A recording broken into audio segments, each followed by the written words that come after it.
Pre, antay pre. Lapit na ako pre. Tayo nyo muna ako. Saglit lang. Pasabay-sabay tayo.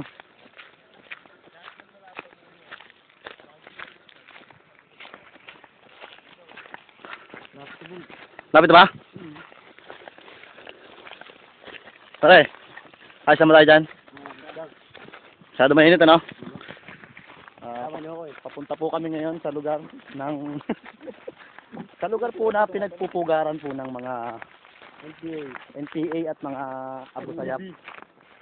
Pero susubukan po namin makakunan sila ng panayam para dala nga kami ng pagkain.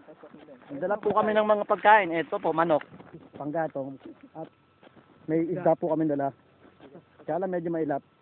Kaya pipilitin po natin mapakain sila na maayos. Sige o. Tuloy-tuloy lang o. Hihingan na ako. Stop mo na.